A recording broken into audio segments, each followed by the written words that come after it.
Siap. Oke. Oke, Punten siap Bapak. Pak, punten. Punten Siap. Bapak, Lembaga Kajian Masyarakat. Tapi nggak apa-apa, masih tetap bisa ngobrol bareng kita soal tanda-tanda Ya, kenaikan ini Pak ya. Ini penting karena banget. menyentuh masyarakat. Betul, Nah, Iya, betul, betul, betul. Ini betul. diskursus yang harusnya sih banyak banget orang yang pengen tahu. Iya. Soal alasan nih katanya kalau misalnya ada inflasi 15% di kesehatan setiap tahunnya, seperti yang diungkapkan sama Pak Menkes gitu ya, Pak Budi Gunadi Sadikin. Apakah cukup kuat Pak untuk mendorong supaya iuran BPJS Kesehatan ini naik? ini sebenarnya soal BPJS ini kompleks ya persoalannya ya. Tidak serta-merta dulu pemerintah kemudian ambil keputusan harus naikkan iuran BPJS-nya. Ini kan yang harus dilakukan oleh pemerintah ini audit dulu nih BPJS dan rumah sakit. Yang pertama, benar nggak klaim yang diajukan rumah sakit itu ada overklaim nggak kan gitu. Kan kalau lihat manajemen dari BPJS juga kan kurang bagus saya lihat. Terutama misalnya di unit-unit kesehatan itu harusnya ada perwakilan BPJS atau sistem digitalisasi pasien BPJS. Jadi tidak ada overklaim yang diajukan oleh rumah sakit. Ini kan terjadinya kegaduhan ini karena adanya overklaim. Boleh dikatakan di luar dugaan besarnya klaim rumah sakit kepada BPJS kan gitu. Di mana akhirnya menyebabkan inflasi 15% atau kekurangan bayar. Bisa jadi defisit nanti diperkirakan sampai 20 triliun di tahun 2026. Nah, ini kan harus diaudit menyeluruh, BPS-nya diaudit, kemudian rumah sakit yang kerjasama dengan BPJS atau yang diwajibkan menerima pasien BPJS itu juga diaudit, kemudian dilakukan perbaikan manajemen. Tidak serta-merta apa yang dilaporkan mentah-mentah harus naik seperti saat ini. Memang kalau lihat laporan BPJS itu kan ada 100 penerimaannya di 133, tapi pengeluarannya diperkirakan 150 triliunan gitu kan. Tapi pernah pada tahun 2020 sampai 2023 itu pernah surplus BPJS itu. Nah, kemudian padahal setelah itu ada perbaikan manajemen. Contohnya gini yang dilakukan BPJS, bahwa pasien tidak boleh langsung ke rumah sakit, harus melalui unit layanan dasar kesehatan, ke puskesmas dulu. Nah, di puskesmas ini di cover siapa pembiayaannya? Di cover pemerintah kah atau di cover BPJS kah? Nah, sekarang orang tidak bisa langsung ke rumah sakit kan, harus ke puskesmas dulu. Harusnya ini mengalami penurunan dong klaim yang dilakukan rumah sakit karena sudah dilakukan ada pengobatan seperti tadi terjadi kolesterol, pusing dikit kan harus ke rumah sakit. Klaim BPJS tadi bisa ke puskesmas kan. Nah, pembiayaan di puskesmas ini siapa yang menanggung? Pemerintah kah? Apakah BPJS kah? Kan begitu. Ini terkait dengan manajemen pengelolaannya di rumah sakit ya. Nah, kemudian yang dilakukan lagi oleh BPJS saat ini, yang dilaporkan oleh BPJS kan juga ada dana investasi, hasil pendapatan dari investasi. Nah, pendapatan investasi ini berapa besarnya? Mampu mengcover tidak gitu kan dari kekurangan klaim bayar dilakukan gitu kan. Tetapi oke lah, BPJS satu sisi ada upaya untuk melakukan penambahan pendapatan melalui investasi. Tetapi investasinya yang bagaimana ini? Itu tidak cukup transparan Pak maksudnya? Ya, saya Google juga, saya cari laporan juga nggak begitu transparan ya. Terus pokoknya ada manajemen yang harus mendasar sangat diperbaharui oleh BPJS itu, terutama di dalam klaim rumah sakit terhadap BPJS. Terus kemudian rumah sakit yang menangani pasien BPJS itu harusnya langsung link dengan BPJS dengan digitalisasi. Misalnya gini, misalnya masnya sakit nih, masuk rumah sakit itu strict. Jadi rumah sakit itu pengobatan maupun apa resepnya pun munculnya di dalam aplikasi digitalisasi ini sehingga tidak ada kebocoran. Ini kan kemungkinan kebocorannya tinggi. Tiba-tiba BPJS dikagetkan dengan tagihan yang cukup besar dari rumah sakit gitu. Nah, rumah sakit akhirnya harus diaudit kan, benar tidak ini pengajuannya sampai sekian pasien. Tapi kalau terdigitalisasi dalam penanganan pasien BPJS dari sejak dini, dari sejak awal masuk rumah sakit obatnya apa, sampai dengan kamarnya berapa, beban dokternya siapa, dan itu langsung terkoneksi dengan apa namanya BPJS, dengan aplikasi yang dimiliki BPJS, itu kan tidak perlu mengajukan klaim, sudah rumah sakit otomatis nanti akan muncul di dalam database BPJS, oh rumah sakit ini sudah mencapai segini tagihannya, begitu. Yang terjadi sekarang kan seperti manual gitu. Sudah gak zaman kali manual, bener nggak? Betul-betul. Jadi digitalisasi itu penting juga ya Pak ya, jadi transparan. Ya, memang kalau lihat beban, memang ya harus naik. Atau ada intervensi dari pemerintah dengan ya apa? Kan ada efisiensi anggaran tuh, terutama yang menyangkut alihkan saja cuma 20 triliun, kok kecil itu bagi negara itu. Untuk mengcover masyarakat yang berapa ini, kita penduduk kita ini 270 lebih juta ya. 300 juta lah misalnya. Itu untuk mengcover dengan 20 triliun, kecil itu bagi negara untuk yang penting masyarakat terjamin kesehatannya, jangan diganggu lagi secara psikologis, terutama masyarakat lapisan bawah ini dengan beban kesehatan gitu. Artinya sebelum ada keputusan untuk menaikkan iuran ini, harapannya BPJS bisa terlebih dahulu dibenahi begitu Pak ya, termasuk tadi ada audit itu tadi ya. Nah total ini baik BPJS-nya ataupun rumah sakit mitra yang bekerja sama dengan BPJS itu. Tapi bicara soal kenaikannya sendiri Pak, apakah saat ini dirasa sudah waktunya gitu, sudah momen yang paskah untuk bisa menaikkan iuran? Katakanlah misalnya sudah dilakukan audit gitu, apakah memang ini adalah waktu yang sudah seharusnya dilakukan kenaikan iuran demi meningkatkan layanan BPJS Kesehatan? Kalau lihat ekonomi sekarang, terutama di masyarakat lapisan bawah, pengguna JKN, Jaminan Kesehatan Nasional, yang sebagian cover oleh negara, itu sebenarnya nggak perlu naik. Karena psikologis beban ekonomi masyarakat itu cukup berat ya sekarang ya, dampak. Nah, jadi dengan memang misalnya naik Rp10.000, untuk satu orang Rp10.000 itu nilai kecil ya, tetapi bagi masyarakat bawah itu cukup besar. Dan dampaknya memang kalau itu naik memang membantu pada BPJS, tetapi nilai Rp10.000 ini kan harus membebankan, menimbulkan dampak psikologis di tengah-tengah masyarakat.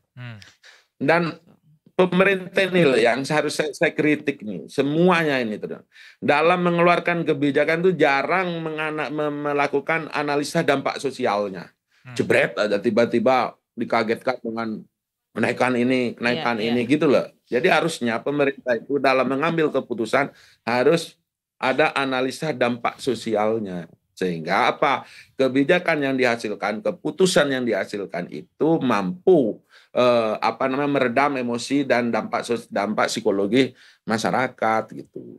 Memang ini harus tidak boleh diabaikan masalah kesehatan nih. Keputusan pemerintah itu pilihannya hanya dua, menutup semua klaim yang diajukan rumah sakit kepada BPJS, intervensi pemerintah misalnya 20 triliun kurangnya, udah kocorkan aja 20 triliun bayarkan. Terus yang kedua adalah menghapus tunggakan, kan sekarang banyak yang nggak bayar nih, besar sekali angka yang tidak membayar ini, sekitar 56 jutaan peserta JKN tidak membayar iuran kan, tidak aktif. Nah ini kalau bisa ini oleh pemerintah tunggakannya hapuskan ya Pak, bayarkan gitu kan. Jadi sehingga kayak kredit petani kemarin, nelayan UMKM utang UMKM ya. Nah ini kan dampaknya bagus dan besar dan nilainya nggak terlalu besar kok. Iya juga Pak ya, harusnya bisa ya Pak. Sebenarnya bisa, cuman mau atau tidaknya kan. Iya, kebijakan politis ya. Ya, dan politik jangan, itu tadi kelemahan di kita itu, pemerintah kita itu selalu sok bikin kaget, kalau kata orang Sunda mas, sok nyen kaget wae gitu kan, gubrak kan gitu. Jadi tidak melakukan analisa dampak sosial kan, lucu. Suka ini dulu Pak, test the water dulu Pak. Betul ya. Seperti kemarin tiba-tiba LPG jebret kan gitu kan, itu kan analisa dampak sosialnya. Kalau orang mau ngebangun kan ada analisa dampak lingkungannya. Kan gitu kan. Nah, kebijakan itu harus ada dampak sosialnya. Setiap pengambil kebijakan mau mengeluarkan kebijakannya, dampak sosialnya apa. Nah, dampak sosial ini mulai ini. Nah, malah detik sore nih yang mulai menganalisa dampak sosialnya. Kan harusnya kan yang melakukan ini kan pemerintah, gitulah. Betul, Seperti Anda mengatakan, ini bagaimana Pak, perlu naik enggak? Kalau naik bagaimana? Ini yang harusnya ditanyain oleh pemerintah, yang dilakukan kajian, diskusi Tapi sama harusnya kita. pemerintah juga menampung pertanyaan itu sudah Iya, Pak. iya. Bukannya sudah seperti itu Pak ya harusnya. Ya jarang pemerintah itu tiba-tiba memutuskan. Pemerintah kan begini, satu dasarnya yang dilakukan oleh pemerintah itu laporan dari BPJS, kan gitu. Ya. Besaran laporan terjadi minus pemasukan klaim terlalu besar sehingga tidak mampu mengcover dari besaran iuran yang ada, ditambah dengan lagi pendapatan hasil investasi. Maka laporanlah ke pemerintah kan. Nah, pemerintah tinggal ngambil keputusan nih, apakah dinaikin iurannya atau di-cover oleh pemerintah. Kalau saran saya untuk saat ini, kekurangan dana bayar BPJS itu harus di-cover oleh pemerintah. Harus dilunasi oleh pemerintah. Selesaikan nih urusan BPJS ini. Hanya 20 triliun. Chill. Tapi dengan syarat audit dulu Pak ya. Ya, audit benahi, ya. Termasuk manajemennya. Jangan manajemen jadul gitu. Jadi ini harus digitalisasi pasien gitu. Harus dilakukan. Jadi tidak lagi menunggu klaim dari rumah sakit BPJS itu. Sekarang rumah sakit A misalnya RSCM. Hari ini pun bisa ngecek gitu loh kalau digitalnya. Berapa sih yang di-cover oleh harus di-cover BPJS di RSCM. Nggak nunggu laporan dari RSCM gitu. Itu kan kalau digitalisasi kan harus seperti itu pengelolaan. Tapi kalau menurut Bapak sebenarnya gampang nggak sih untuk kita tiba-tiba hijrah nih BPJS kita jadi digital? Akan panjang nggak prosesnya? Ini kan soal teknologi. Masa negara sebesar ini, negara semaju ini, negara yang cerdas-cerdas gini, mbak-mbak emas-emasnya, banyak orang-orang yang melek IT. Udah pada jago main TikTok soalnya Pak ya. Bikin aplikasi juga begitu gampang. Ini kan persoalan goodwill saja ini, gitu. Dari pemerintah ada kemauan enggak untuk merubah ini, gitu. Kalau saya lihat sekarang ini, memang masyarakat ini terbantu dengan adanya BPJS. Masyarakat sekarang menjadi terbebani karena faktor ekonomi. Nah, adanya iuran BPJS yang kelas 3 misalnya ini 45.000 atau 47.000 atau berapa. Nah, yang kelas 2 70.000, yang 100.000, kelas 1 150.000. Nah, kalau menurut saya, ide saya, yang kelas 3 ini gratis total semua, di-cover oleh pemerintah. Jangan naik. Yang dinaikkan kelas 1 saja. Kalau 150, naikin aja 250. Kenapa orang ngambil kelas 1? Berarti dia secara ekonomi ada kemampuan kan? Iya, betul. Tapi ini harus dianalisa dulu. Berapa sih titik kemampuannya? Gitu, 200 kah? Gitu kan? Gitu. Otomatis orang milik kelas, sekarang saya tanya mbaknya kalau milik kelas 1 otomatis karena faktor ekonomi mampu kan? Iya, betul. Benar. Saya nggak, kalau tidak ngambil kelas 2 kan? Kalau nggak mampu kan pasti yang penting mah gratis biarpun kelas 3 kan gitu. Iya benar. Itu. Setuju. Jadi yang harus dinaikkan itu yang pilihan alternatif kalau memang harus dinaikkan itu kelas 1 atau kelas 2. Karena jangan malah dihapus. Kan kontradiksi. Satu sisi minus tapi satu sisi kelas 1 yang iurannya besar malah mau dihapus. Coba gimana? Tapi malah dihapus, dijadiin semua dipukul rata jadi kelas 3. Kan otomatis yang tadinya misalnya saya bayar 150.000, ada 4 orang, kan 600.000. Sekarang malah dihapus tuh kelas 1. Mau diturunin semua, jadiin KRIS namanya, kelas rawat inap standar kalau nggak salah itu. Jadi semuanya distandarkan. Otomatis yang harusnya bayar 600 kan saya bayar cuman anggaplah 210.000 atau berapa 300.000. Kan hilang 300.000 pendapatannya BPJS. Saya belum paham di perhitungan KRIS keputusannya kan disatukan ini, distandarkan semua ini. Tapi saran saya kepada BPJS sebaiknya kelas 1, kelas 2 jangan dihapus. Justru itulah yang harus dinaikkan. Yang dilindungi harusnya kelas 3, jangan ada lagi naik. Dan beban kelas 3 ini kalau perlu 100% ditanggung oleh negara. Sehingga BPS di sini hanya melaksanakan fungsi manajemen pengelolaan kesehatannya saja, tapi beban pembiayaan kelas 3 itu dibiayai oleh semua oleh negara. Oke. Nah, kalau misalkan langkah alternatif nih yang untuk jangka panjangnya nih Pak untuk memperbaiki defisit anggaran tapi nggak membebani masyarakat, kira-kira ada nggak Pak menurut Ya ada Bapak? lah. Satu sisi tidak kalau yang tidak membebani rakyat atau membebani Iya, negara. membebani masyarakat. Yang tidak membebani masyarakat ya udah pakai APBN. Esensi Oke. anggaran sekarang yang nggak jelas, perjalanan dinas yang hanya jalan-jalan, alihkan itu yang puluhan triliun, alihkan ke dana BPS yang hanya 20 triliun. Kan cukup itu. Kemudian yang kedua, memang kalau ada kelas strata ekonomi di masyarakat yang kelas 1, kelas 2, kemudian dia menggunakan BPJS. Nah, itulah yang harus dinaikkan menurut saya. Jadi ada masyarakat yang tidak perlu dibebani, ada yang masyarakat yang diukur beban yang pasnya berapa sih untuk membayar iuran kesehatan. Sekarang sebagai pembanding kan asuransi kesehatan kan cukup tinggi tuh bayar asuransi kesehatan. Ya. Kan sama itu dengan asuransi BPJS, jauh malah pembanding. Kenapa sih nggak coba di matchkan kemudian di mana sih titik yang pas untuk pembiayaan kelas 1, kelas 2 ini dengan fasilitas yang ada gitu kan di rumah sakit. Seperti kita kan mau ngambil kelas 1 kan karena kalau dirawat sakit pengen tenang, pengen istirahat sehingga kamar sendirian atau berdua kan gitu, hanya berarti punya kemampuan ekonomi kan, saya kan begitu. Lain yang harus diukur oleh BPJS nih, oleh berapa sih titik maksimal untuk menaikkan, sehingga ini malah dikurangi, malah mau dihapus kelas 1, kelas 2. Gitu kan, malah harus seperti saya ini harus jadi kelas 3 kan gitu. Tapi Pak dengan tarif progresif tadi sebagai jalan tengah menurut Bapak, apakah itu sudah cukup gitu untuk memfasilitasi inflasi yang katanya sudah jauh melampaui pendapatan yang kita miliki saat ini, yang dijadikan Menkes sebagai dasar harus naik nih iuran BPJS gitu Pak? Ya memang solusi paling gampang, solusi paling nggak ribet ya. Naikin iuran ya? Itulah pejabat ya menurut saya, ya aduh ya.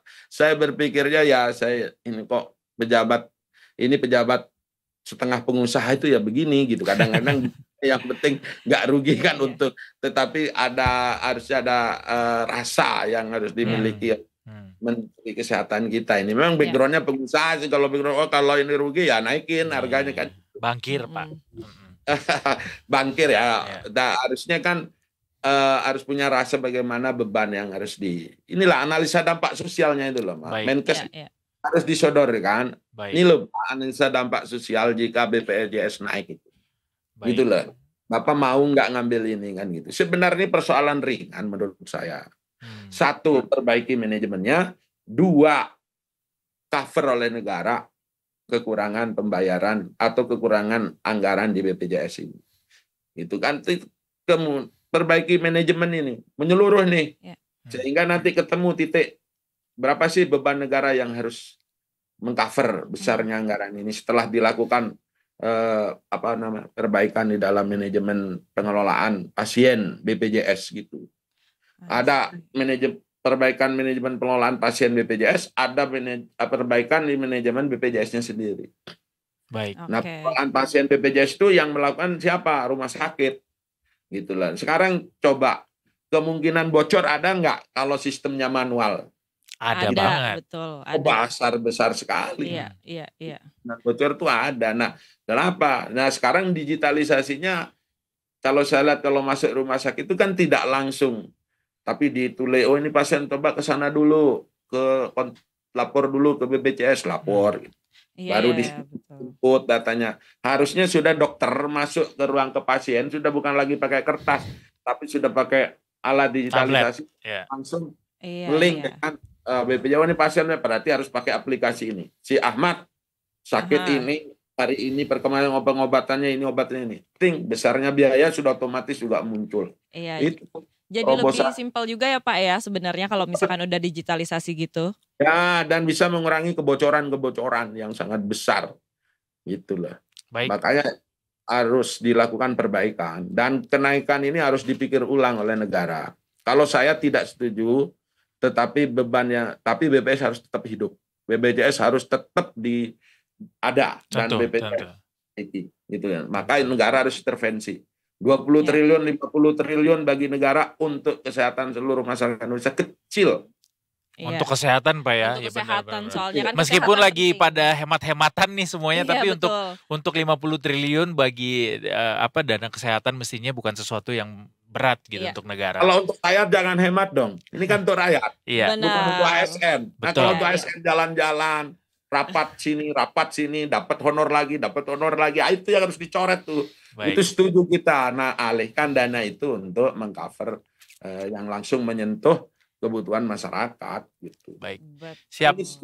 Ini kita harus dukung langkah Iya. efisiensi yang terutama menyangkut efisiensi pemborosan anggaran yang tidak ada manfaatnya bagi rakyat. Betul. Sepakat Setuju. Saya setuju, Pak. Pak Abdul Fattah. Alihkan ke sini. Iya, setuju. Terima kasih banyak Pak Abdul Terima Fattah kasih untuk banyak, Pak. waktunya, sudah mau berbagi diskusi bareng sama kita di sini. Semoga nih beneran nanti didengar sama Menkes kita atau mungkin Iya. dari jajaran pemerintah gitu ya yang lainnya, bahwa harus ada analisis gitu dampak sosial, dampak ke masyarakat yang dilihat dulu sebelum akhirnya memberikan kebijakan apa nanti yang akan diketok palu gitu ya. Iya. Terima kasih banyak Pak. Selamat sore, selamat bertugas kembali, sehat selalu. Terima kasih banyak, Pak. Jangan lupa Selamat sore. bahagia. Jangan lupa bahagia. Betul. Gini dong setuju. Pak, paham gitu Pak. Oh Terakhir iya Pak. benar. Paham, jangan lupa bahagia gitu Pak, coba. Jangan lupa bahagia. Wih. Agar tetap sehat. Terima kasih. Tetap pahamnya ketinggalan. Yaudah, makasih Pak. Terima kasih banyak, Pak.